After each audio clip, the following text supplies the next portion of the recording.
이제 하나같이 조심스럽고 또 불안함으로 가득할 수밖에 없는 상황인데요. 이러한 상황 속에서 또 경제 상황을 어떻게 해결해 나가야 될지 투자자들의 관심이 있을 수밖에 없는 것 같습니다. 코로나19로 인해서 이제 비대면 체계로 또 부동산 시장이 이렇게 변화하고 있는 시점에서 우리가 어떠한 투자 전략을 세워야 될지에 대한 이야기들 나눠보도록 할게요. 팀장님 자세한 내용 부탁드리겠습니다.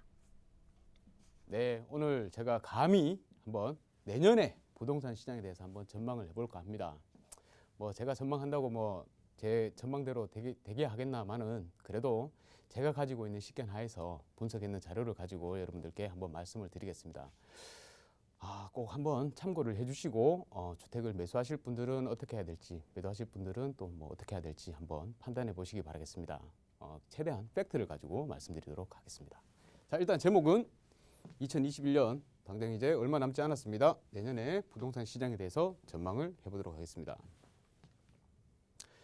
일단 현재까지를 한번 살펴보겠습니다. 현재까지 올해 들어가지고 이제 현재의 매매 가격 상황을 한번 살펴볼 텐데요. 여러분들 다 아시다시피 이 자료가 이제 KB 국민은행의 매매 가격 지수 데이터를 갖고 왔는 겁니다. 이게 지금 현재 자료는 23일, 11월 23일까지 나왔는데 제가 요거를 만들 때 이번 주에 만들 때까지는 그래도 16일 것까지밖에 없어서 바로 적용은 못했습니다. 하지만 크게 달라지지는 않았을 것이다 라고 말씀드릴 수 있겠습니다.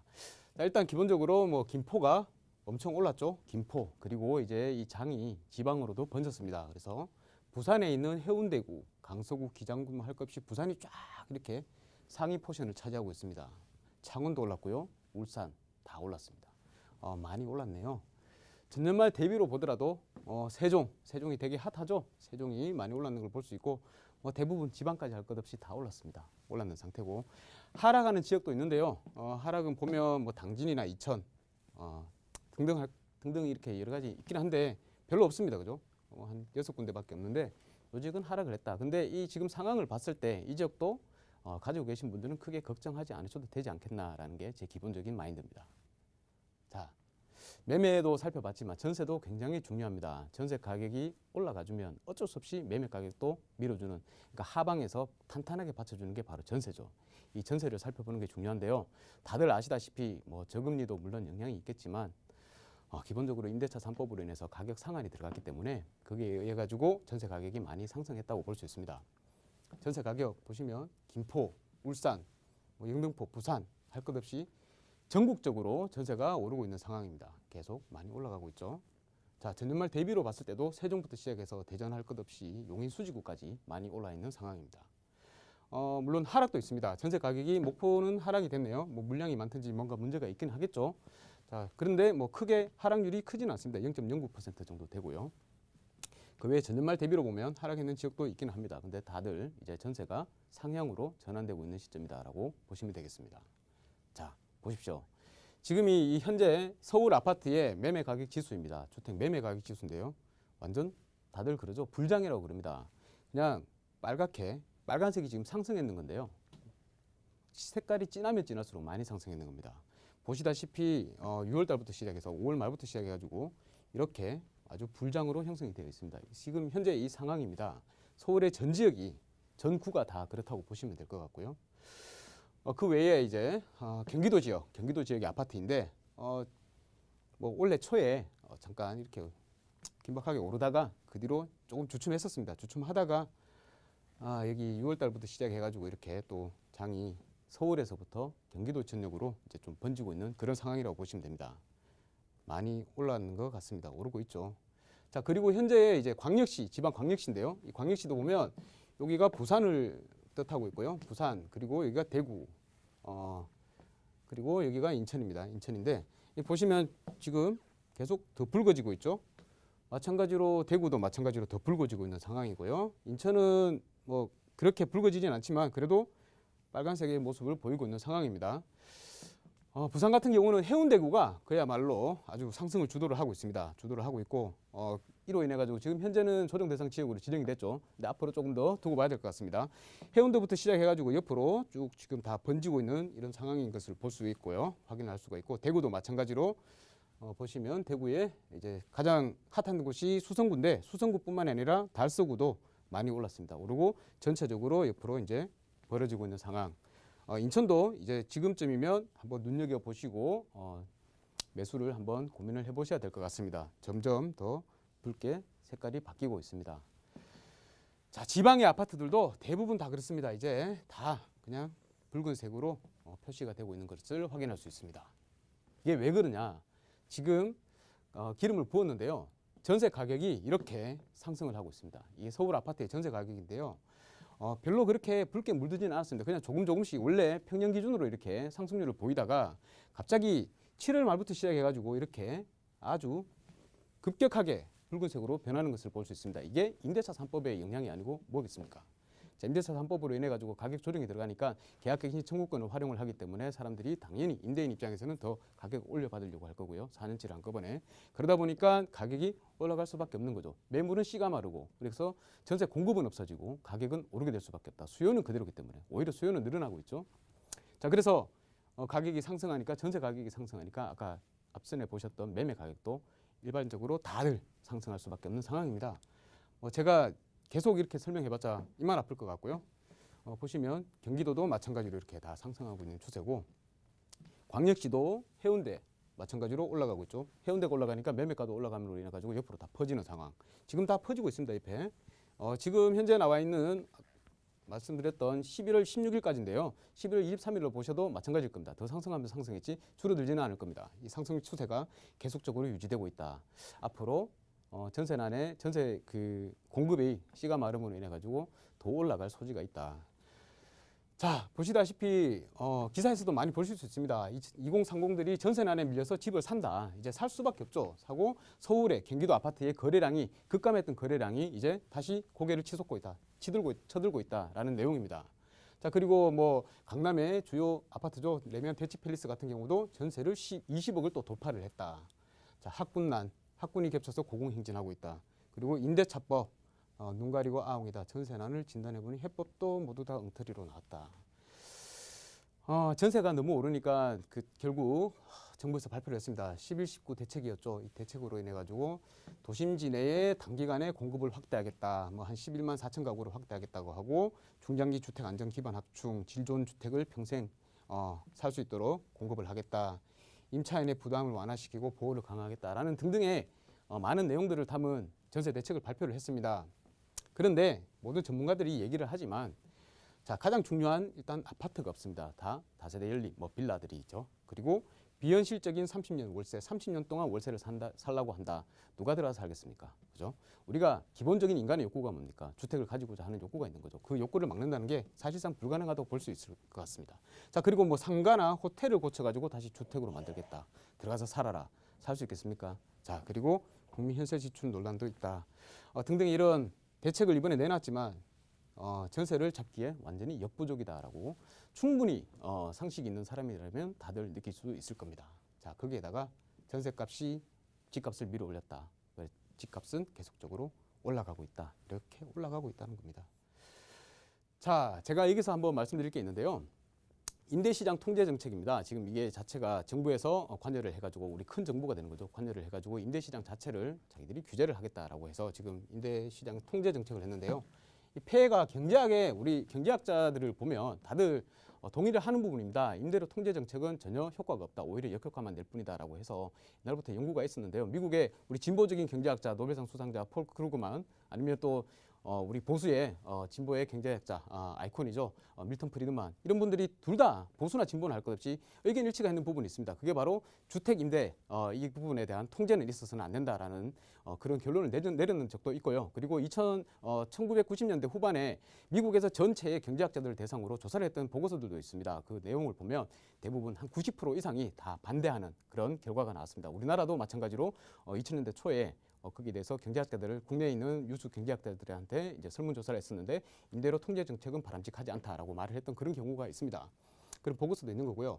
그리고 마찬가지로 스웨덴이 임대료 규제를 많이 했었는데요. 초창기에 이제 자본주의 초창기니까 모두 다 집값이 오르는 것에 대해서 불만을 품고 있으니까 사회주의적인 사람들이 이제 임대료 통제를 했던 거죠. 그래서 스웨덴의 사회주의 경제학자입니다. 린드백이라는 분이 있는데요. 노벨 수상하는 노벨 심사위원입니다. 오랫동안 심사위원을 했던 분인데 이분이 이미 1972년도에 그런 말을 했어요. 임대료 규제는 폭격이나 이런 전쟁 다음으로 도시를 파괴하는 가장 효과적인 방법이다라고 말을 했을 정도입니다.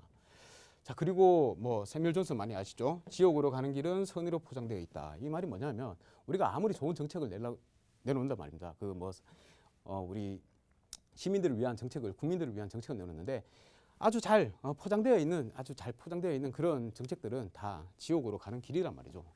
오히려 선의로 목적은 선이지만 그 결과는 지옥이 될 수 있다는 겁니다. 그래서 임대료 규제 정책 이런 부분들은 다시 옛날로 환원을 시켜야 된다는 제 기본적인 개인적인 생각이고요.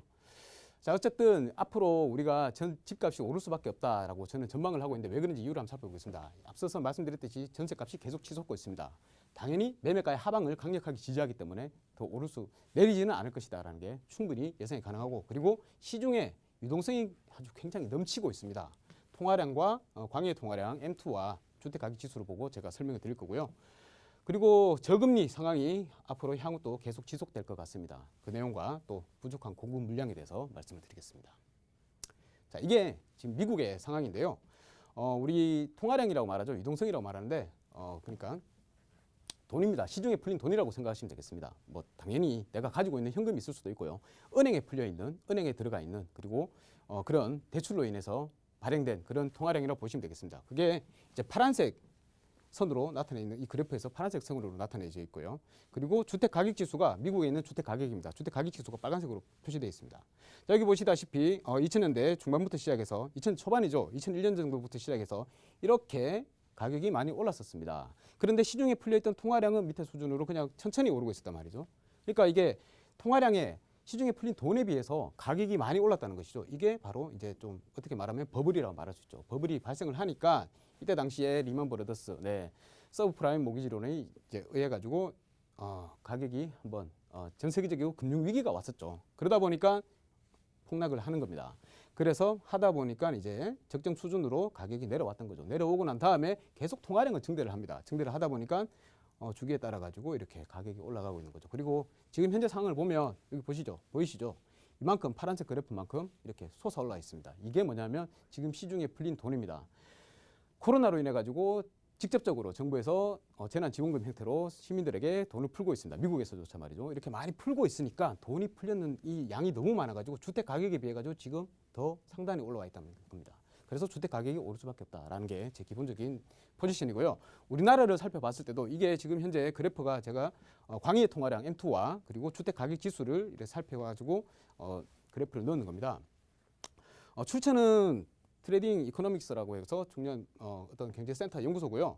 여기서 보시면 2000년대 때 이제 제가 여기서 하고 싶은 말이 뭐냐면, 자, 통화량이 늘어나면 주택 가격은 올라갈 수밖에 없다. 그게 우리 어빙피셔라고 계시는데 MV는 이게 기본입니다.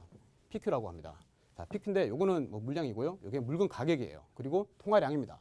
그리고 유통소득인데 요 두 개는 제외를 생각을 하지 말고 두 가지만 보자는 거죠. 통화량이 올라가면 결과적으로 물건 가격, 실물 자산의 가격은 올라갈 수밖에 없다는 겁니다. 이거는 기본적으로 다 아실 겁니다. 통화량이 돈이 많아지니까 돈이 많아지는 만큼 현금 가치가 떨어지는 것이죠. 떨어지니까 당연히 물건 가격은 올라간다. 이게 기본적인 겁니다. 이 경제학의 기본 내용입니다. 기본 원리입니다. 거기에 따라서 이거를 딱 본단 말이죠. 보면 이 거시적으로 보는 겁니다. 세세하게 뭐 수요 공급 이런 거 다 따지지 않고 크게만 보겠습니다. 자, 그러면 우리가 2000년대 90년대 말부터 시작해가지고 IMF가 한번 왔었죠. IMF가 나오고 난 다음에 주택 가격이 떨어졌습니다. 통화량은 이 정도 있는데 그러면 저평가됐다는 거죠. 이 부분이 저평가죠. 저평가됐으니까 이만큼 올라갈 여지가 남아 있었다는 겁니다. 그래서 IMF가 지나고 나니까 자, 통화량은 여기 있고 주택 가격은 올라갈 수가 없겠습니다. 주택 가격이 통화량을 따라서 찾아 올라가는 거죠. 그런데 이제 요 부분 있죠. 요 부분은 약간의 이제 거품이 끼어 있다고 말할 수 있는데 어느 정도의 이 정도 차이는 있을 수 있다는 거죠. 근데 대신에 어쨌든 통화량을 따라 가지고 물건의 가격이 자산의 가격이, 실물 자산 가격이 따라 올라간다. 그래서 이 정도의 거품을 가지고 계속 따라 올라왔던 거죠. 자, 그리고 금융위기가 터졌죠. 2008년도에 금융위기가 터지고 그때도 뭐 크게 지장은 없었습니다. 지장 없이 이렇게 따라 올라가다가 지금 현재는 보면 어떤 상황이냐면 광의 통화량, 그러니까 시중에 있는 돈이 여기 보시면 주택 가격보다 더 높은 상황입니다. 더 높은 상황이고 이게 지금 앞으로 더 올라간다는 것이죠. 자, 그러면 주택 가격은 얘를 올라가더라도 이만큼 찾아가더라도 전혀 하등 지장이 없다는 것입니다. 기본적으로 경제 원리상. 그렇기 때문에 앞으로 주택 가격은 향후 한 3년 정도는, 최소한 3년 정도는 광의 통화량이 많으니까 균형점을 찾으러 올라간다. 균형점을 찾기 위해서 올라간다. 다 균형점 찾으러 가는 거 아닙니까? 여기서 주택 가격이 높으니까 균형점 찾으려고 광의 통화량보다 여기 균형에 맞추려고 찾아갔던 거고요. 여기서 찾아갔던 거고 여기서 찾아왔던 거죠. 그러면 당연히 여기도 찾아갑니다. 찾아가기 때문에 아직까지 주택 가격이 더 상승할 여지가 충분히 남아있다라는 게 제 기본적인 경제학적으로 분석했을 때 기본적인 생각입니다. 자, 그리고 금리에 대한 부분도 살펴봐야 되는데요. 우리가 주택 가격이 올라가면 거품이 끼었다 그러면 가장 큰 문제가 뭐냐면 여러 가지 리스크 요인이 있는데 그 중에서도 금리 요인이 가장 큰 결과로 나타난다라는 연구 보고서가 있습니다. 금리가 조금이라도 상승하면 주택 가격이 떨어질 확률이, 그러니까 부도가 날 확률이, 가계의 부도가 날 확률이 높다는 건데요. 그런 면에서 봤을 때도 크게 문제가 되지 않는 부분이, 자 보시면 미연준에서 얘기를 했죠. 30년 가능께는 평균 물가 목표제 도입해서 장기 저금리 상태로 가겠다. 앞으로 최소 5년간 제로금리 이어질 것이라고 예상을 했습니다.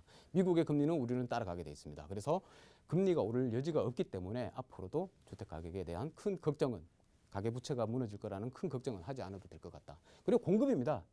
또 수요 공급 측면에서 미시적으로 보면 가장 중요한 게 또 수요 공급이죠. 공급 물량을 보면 서울에 기본적으로 이거는 정부에서 발표된 자료고요. 기본적으로 보면 서울시의 주택은 매년 한 8만 채 정도가 필요하다고 합니다.